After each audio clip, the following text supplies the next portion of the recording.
오늘 우리에게 주신 하나님의 말씀은 구약성경 창세기 43장 13절, 14절 말씀입니다. 내 아우도 데리고 떠나 다시 그 사람에게로 가라.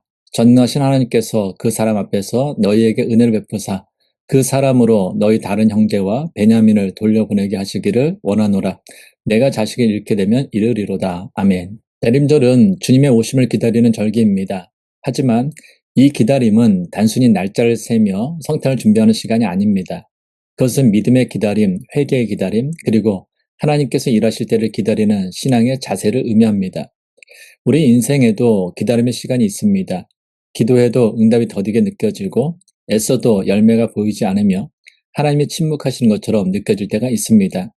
그런 때 우리의 기다림은 마치 기근과 같습니다. 그러나 성경은 그런 시간조차 하나님의 섭리 안에 있는 은혜의 시간이라고 말씀합니다. 하나님은 우리가 보지 못하는 곳에서 일하시고 우리가 알지 못하는 방식으로 준비하시기 때문입니다. 광야에서 만나를 내리셨던 하나님께서 오늘도 우리의 삶 속에서 보이지 않는 은혜를 예비하고 계십니다. 바로 그런 기다림의 자리에서 오늘의 본문이 시작합니다. 기근으로 인해 곡식을 구하러 애굽에 갔던 야곱의 아들들은 우여곡절 끝에 곡식을 얻어 집으로 돌아옵니다. 그러나 아직도 기근은 끝나지 않았습니다. 성경에 따르면 그 땅에는 여전히 5년의 기근이 남아 있었습니다. 오늘 본문은 그들이 처한 절박한 상황을 이렇게 전합니다. 오늘 본문 1절 말씀입니다. 그 땅에 기근이 심하고 야곱이 거하는 가나안 땅에도 기근이 심해졌습니다. 7년의 풍년이 지나고 애굽에 닥친 7년의 흉년은 점점 그 세력을 넓혀갔습니다. 이제 그 기근은 애굽뿐 아니라 가나안 땅에까지 미쳐 먹을 것을 구할 것이 막막한 상황이 되었습니다. 성경은 이 상황을 이렇게 묘사합니다. 창세기 41장 56절, 57절 말씀입니다. 온 지면에 기근이 있음에 요셉이 모든 창고를 열고 애굽 백성에게 팔세 애굽 땅에 기근이 심하며 각국 백성도 양식을 사려고 애굽으로 돌아와 요셉에게 이르렀으니 기근이 온 세상에 심함이었더라. 여기서 기근이라는 단어가 3번 반복됩니다. 이때 사용된 히브리어 하자크는 매우 심한 강력한 기근을 뜻합니다. 그런데 오늘 본문 창세기 43장 1절에서는 또 다른 언어 카베드를 사용합니다. 이 말은 무겁다, 감당하기 어렵다라는 의미로 더 이상 버틸 수 없는 극심한 기근을 가리킵니다. 즉, 기근의 정도가 하자크에서 카베드로 견딜 수 있는 고난에서 이제는 생명을 위협하는 절망으로 악화된 것입니다. 조금만 더 상황이 지속된다면 그들은 굶주림으로 생명을 잃을 수도 있었습니다. 오늘 본문 2절 말씀입니다. 그들의 애굽에서 가져온 곡식을 다 먹음에 그 아버지가 그들에게 이르되 다시 가서 우리를 위하여 양식을 조금 사오라. 여기서 성경은 야곱이라는 이름 대신 아버지라고 기록하고 있습니다. 이 표현에는 단순한 호칭 이상의 깊은 의미가 담겨 있습니다. 야곱은 지금 아버지로서 자녀들을 다시 640km나 떨어진 낯선 땅, 죽음의 위협이 도사린 애굽으로 보내야 하는 고통을 겪고 있었습니다. 그의 마음은 아버지의 염려와 책임 사이에서 찢기듯 아팠을 것입니다. 생각해 보십시오. 어느 아버지가 자식을 죽음의 위험이 가득한 땅으로 다시 보내고 싶겠습니까? 더구나 야곱의 아들들은 이미 한 차례 애굽에 내려갔을 때 끔찍한 경험을 했습니다. 그곳에서 시몬이 볼모로 잡혀 남겨졌기 때문입니다. 창세기 42장 24절 말씀입니다. 요셉이 그들을 떠나가서 울고 다시 돌아와서 그들과 말하다가 그들 중에서 시몬을 끌어내어 그들의 눈앞에서 결박하고 요셉은 총리의 신분으로 형들을 만났지만 그들은 그가 요셉임을 알아보지 못했습니다. 요셉은 형들이 과거의 죄를 진심으로 회개했는지를 알고 싶었습니다. 그래서 지난주 말씀처럼 형들에게 정탐꾼이라는 누명을 씌워 3일 동안 감옥에 가두었습니다. 그때 형들은 자신들의 과거 요셉을 팔았던 일을 떠올리며 그 죄의 대가를 받는 것이라고 생각했습니다. 우리가 아우의 일로 인하여 범자였도다라고 서로 고백했던 그들의 말은 오랜 세월 묻어둔 그 죄책감이 드디어 드러난 순간이었습니다. 요셉은 형들의 회개의 조짐을 보았지만 여전히 형들이 변했는지를 확인하고자 시몬을 남겨두고 막내 베냐민을 데리고 오라고 명령했습니다. 그리하여 10명이 내려왔던 형제들은 9명만이 고향으로 돌아오게 되었습니다. 게다가 요셉은 떠나는 형들의 곡식 자루에 그들이 가지고 온 돈을 몰래 다시 넣어두었습니다. 창세기 42장 26절부터 28절 말씀입니다. 그들이 곡식을 나귀에 싣고 그것을 떠났더니 한 사람이 여간에서 나귀에게 먹이를 주려고 자루를 풀고 본즉 그 돈이 자루 아귀에 있는지라. 그가 그 형제에게 말하되 내 돈을 도로 넣었도다. 보라, 자루 속에 있도다. 이에 그들이 혼이 나서 떨며 서로 돌아보며 말하되 하나님이 어찌하여 이런 일을 우리에게 행하셨는가 하고, 여기에 나오는 그들이 혼이 나서 떨며라는 표현은 문자적으로 영혼이 나가버린 상태를 뜻합니다. 너무 놀라고 두려워서 정신이 아득해진, 말 그대로 혼이 빠져나간 상태를 이야기하는 것입니다.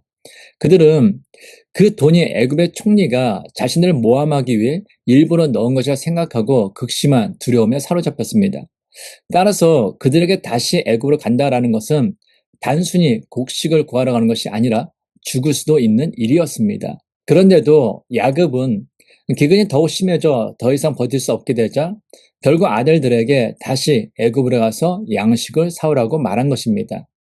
당시 아버지 야곱의 마음을 생각해 보십시오. 아무리 그가 요셉을 편애하고 요셉이 사라진 뒤에는 베냐민을 특별히 아꼈다 해도 다른 아들들에 대한 사랑이 없었던 것은 아닙니다.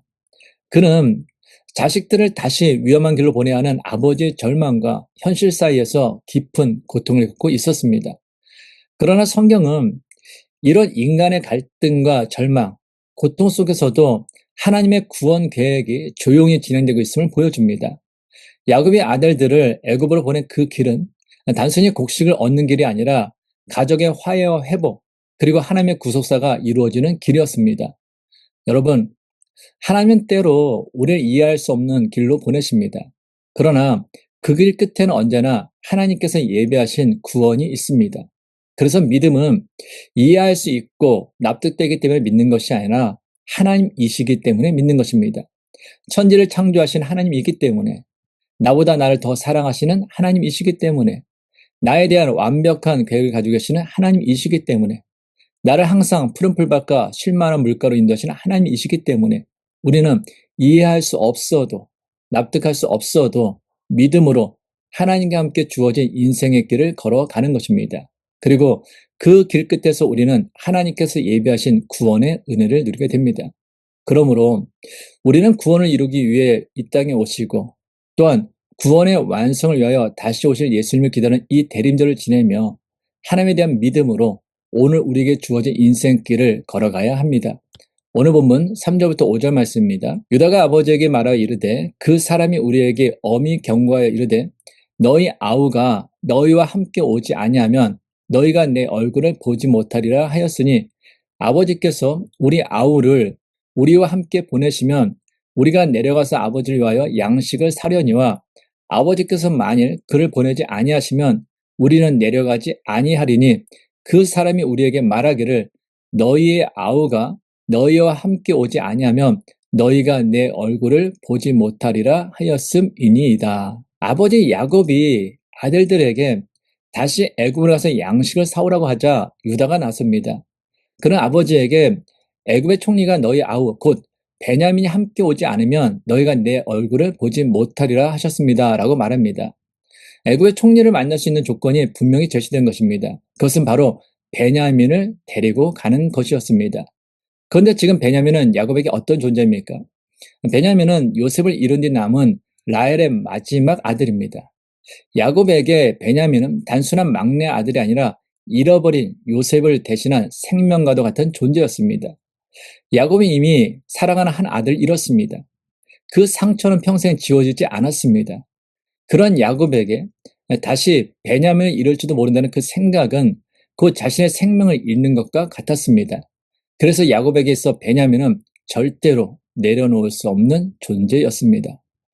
사람들은 누구나 내려놓지 못하는 것이 있습니다. 남들이 보기에는 사소해 보여도 사람들에게는 저마다 이것만은 절대로 포기할 수 없다라고 여기는 무엇인가가 있습니다. 야곱에게는 그 대상이 베냐민이었습니다.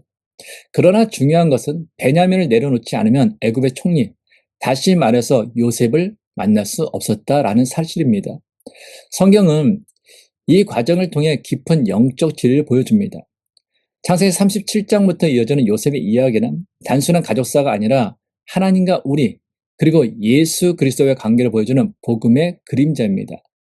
야곱은 하나님께 택함받은 성도를 상징하고 요셉은 성도가 만나야 할 예수 그리스도를 예표합니다. 그러므로 가나안에 있던 야곱이 애굽의 요셉을 만나는 과정은 우리 인생이 예수 그리스도를 만나러 나아가는 신앙의 여정을 상징합니다. 그 여정 속에서 하나님은 야곱으로 하여금 그가 절대로 포기할 수 없다고 붙들고 있던 그 베냐민을 내려놓게 하십니다. 왜냐하면 베냐민을 내려놓지 않으면 그토록 그리워하던 요셉을 다시 만날 수 없기 때문입니다. 이것은 우리 신앙에도 동일하게 적용됩니다. 하나님께서는 우리가 참 생명이신 예수 그리스도를 온전히 만나도록 때로는 우리가 붙들고 있는 것을 내려놓게 하십니다. 그것은 물질일 수도 있고 명예나 권력일 수도 있고 사람이나 관계일 수도 있습니다. 심지어 우리의 자존심, 두려움 혹은 상처일 수도 있습니다. 하나님은 때로 우리를 카베도와 같은 더 무거운 기근의 상황으로 이끄십니다. 그러나 그것은 우리를 벌하기 위함이 아니라 우리가 의지하던 것을 내려놓고 예수 그리스도 한 분만 의지하도록 하시기 위함입니다. 야곱이 베냐민을 내려놓았을 때 그의 인생에는 새로운 길이 열렸습니다. 그 길은 잃어버린 요셉을 다시 만나는 길이었고 하나님의 구원이 완성되는 길이었습니다. 이것은 대린절을 살아가는 우리에게 주시는 하나님의 메시지이기도 합니다. 주님을 기다리는 이 시기에 하나님께서 우리 마음속에 붙들고 있는 베냐민을 내려놓게 하신다면 그것은 결코 손해가 아닙니다. 그 내려놓음의 자리에서 그리스도를 새롭게 만나는 은혜의 길이 열릴 것입니다. 오늘 본문 6절 말씀입니다. 이스라엘 이르되 너희가 어찌하여 너에게 또 다른 아우가 있다고 그 사람에게 말하여 나를 괴롭게 하였느냐. 베냐민을 데려가지 않으면 애굽의 총리를 만날 수 없다는 그 유다의 말을 들은 야곱은 화를 내며 이렇게 말합니다. 너희가 어찌하여 또 다른 아우가 있다고 말하여 나를 괴롭게 하였느냐. 야곱의 반응은 충분히 이해할 만합니다. 그는 베냐민을 언급하지 않았다면 지금 이런 상황에 처하지 않을 것이라고 생각했기 때문입니다. 그러자 유다가 다시 설명합니다. 오늘 보면 7절 말씀입니다. 그들이 이르되 그 사람이 우리와 우리의 친족이 되어 자세히 질문하여 이르기를 너희 아버지가 아직 살아 계시느냐 너희에게 아우가 있느냐 하기로 그 묻는 말에 따라 그에게 대답한 것이니 그가 너희 아우를 데리고 내려오라 할 줄을 우리가 어찌 알았으리까. 유다가 말합니다. 우리는 단지 묻는 말에 대답했을 뿐입니다. 그가 아우를 데리고 오라 할 줄은 몰랐습니다. 이 말의 핵심은 무엇입니까? 그럴 줄 몰랐다라는 것입니다. 이 말 속에 인간의 한계가 있습니다. 우리는 인생을 살다 보면 이런 말을 자주 합니다. 그 사람이 그럴 줄 몰랐다. 그 일이 그렇게 될 줄 몰랐다. 건강이 이렇게 나빠질 줄 몰랐다. 우리는 늘 그럴 줄 몰랐던 일들 속에서 살아갑니다. 사실 우리는 아는 것보다 모르는 것이 훨씬 많습니다. 다만 그럴 것이다 라는 막연한 기대 속에 하루하루를 살아갑니다. 그러나 하나님의 사람은 자신의 한계를 인정하는 사람입니다. 우리는 알지 못하지만 하나님은 모든 것들을 아십니다. 시편 139편 16절 말씀입니다. 내 형질이 이루어지기 전에 주의 눈이 보셨으며 나를 위하여 정한 날이 하루도 되기 전에 주의 책에 다 기록이 되었나이다. 그러므로 우리는 자신의 한계를 인정하고 모든 것을 아시는 하나님께 우리의 인생을 맡겨야 합니다. 이스라엘 백성이 광야에서 구름기둥과 불기둥의 인도하심을 따라갔던 것처럼 하나님의 인도하심에 순종하는 삶이 복된 삶입니다. 오늘 본문 8절 9절 말씀입니다. 유다가 그의 아버지 이스라엘에게 이르되 저 아이를 나와 함께 보내시면 우리가 곧 가리니 그러면 우리와 아버지와 우리 어린 아이들이 다 살고 죽지 아니하리이다. 내가 그를 위하여 담보가 되오리니 아버지께서 내 손에서 그를 찾으소서. 내가 만일 그를 아버지께 데려다가 아버지 앞에 두지 아니하면 내가 영원히 죄를 지리이다. 유다는 베냐민의 안전을 위해 자신이 담보가 되겠다라고 말합니다. 히브리어로 담보는 아라브라는 단어로 보증하다, 교환하다, 교제에 참여하다라는 세 가지 의미를 지닙니다. 즉, 약속을 넘어서 자기 생명을 걸고 상대의 안전과 관계를 지키겠다라는 헌신의 표현입니다. 이 아라브의 의미는 훗날 유다의 후손으로 이 땅에 오신 예수 그리스도의 십자가에서 완전히 성취됩니다. 예수님께서 우리의 죄를 대신하여 하나님의 공의 앞에서 담보가 되어 주셨습니다. 그분은 우리를 대신해 죽으심으로 하나님의 공의를 만족시키셨고 그 죽음을 통해 우리는 하나님과 다시 교제하게 되었습니다. 이처럼 유다가 자신의 생명을 담보로 내어줬자 야곱은 마침내 결단합니다. 오늘 보면 13절, 14절 말씀입니다. 내 아우도 데리고 떠나 다시 그 사람에게로 가라. 전능하신 하나님께서 그 사람 앞에서 너희에게 은혜를 베푸사 그 사람으로 너희 다른 형제와 베냐민을 돌려보내게 하시기를 원하노라.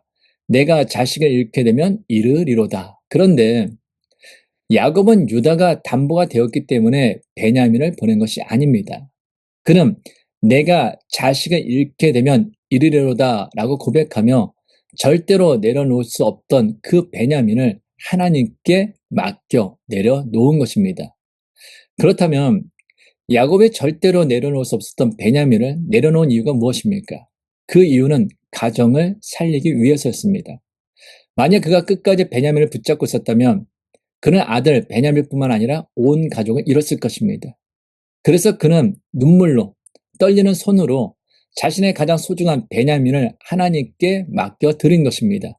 그러나 바로 그 내려놓음이 회복의 시작이 되었습니다. 야곱은 베냐민을 내려놓음으로 요셉을 만났고 잃어버린 아들을 다시 품에 안는 기쁨을 누렸습니다. 그의 인생의 기근이 끝나고 다시 풍년이 찾아왔습니다. 사랑하는 여러분, 먹을 것이 끊기고 희망이 보이지 않던 그때 하나님은 야곱에게 내려놓음이라는 결단을 요구하셨습니다. 야곱에게 베냐민은 단순한 아들이 아니었습니다. 그는 잃어버린 요셉을 대신한 생명보다 소중한 존재였습니다. 그러나 하나님은 그 아들을 내려놓게 하심으로 오히려 잃어버린 요셉을 다시 만나게 하시고 깨어진 가정을 회복시켜 주셨습니다. 이것이 하나님의 방법입니다. 하나님은 때로 우리에게 붙잡고 있던 것을 내려놓게 하심으로 더 큰 은혜와 생명을 경험하게 하십니다. 그러므로 오늘 우리는 기억해야 합니다. 내려놓음은 이름이 아니라 회복의 시작입니다. 내려놓을 때 주님이 일하십니다. 내려놓을 때 잃었던 기쁨이 돌아옵니다. 내려놓을 때 메마른 인생의 기근이 하나님의 은혜의 풍년으로 바뀝니다. 대림절의 이 시간 우리 마음속 베냐민을 주님께 맡겨드립시다. 내가 꼭 쥐고 있었던 것, 내 힘으로 해결하려 했던 것, 내가 놓지 못했던 염려와 두려움을 하나님께 내려놓읍시다. 그때 그 자리에서 임마누엘의 주님이 임하십니다. 빛으로 오신 예수 그리스도께서 우리의 어둠을 비추시고 잃어버린 기쁨과 생명을 회복시켜 주십니다. 잃게 되면 이르리로다. 야곱의 이 고백이 오늘 우리의 신앙의 고백이 되길 원합니다. 내려놓음의 자리에서 주님을 만나는 은혜, 그 자리에서 회복과 생명의 은혜를 누리는 복된 인생이 되시기를 주님의 이름으로 축원합니다. 하나님 아버지, 오늘 말씀을 통하여 기근과 같은 인생의 시간 속에서도 일하시는 하나님의 섭리를 다시 깨닫게 하심을 감사합니다. 야곱이 베냐민을 내려놓았을 때 잃어버린 요셉을 다시 만난 것처럼 우리 또한 내려놓을 때 회복이 시작됨을 믿습니다. 주님, 우리가 붙잡고 있던 두려움과 염려, 우리의 의지와 자만을 주님 앞에 내려놓게 하옵소서. 기다림의 시간 속에서도 하나님이 일하고 계심을 믿게 하시고 보이지 않는 그 길에서도 주님의 은혜를 신뢰하게 하옵소서. 이 대림절의 계절에 우리의 마음이 주님을 기다릴 수 있는 믿음의 자리가 되게 하시고 메마른 영혼 위에 성령의 담비를 부어 주옵소서. 우리의 인생이 다시 풍년의 기쁨을 누리며 임마누엘의 주님을 새롭게 만나는 은혜를 누리게 하여 주옵소서. 이제는 기근 같은 세상 속에서도 우리와 함께 하시는 예수 그리스도의 은혜와 끝까지 우리를 붙들으시는 하나님 아버지의 사랑과 내려놓음 속에서 회복에 인도하시는 성령 하나님의 교통하심이 오늘 말씀 앞에 자신을 낮추며 대림절의 기다림 속에 주님을 소망하는 모든 하나님의 사람들과 그 가정과 자녀들과 일터 위에 지금부터 영원토록 함께 하시기를 간절히 축원하옵나이다. 아멘.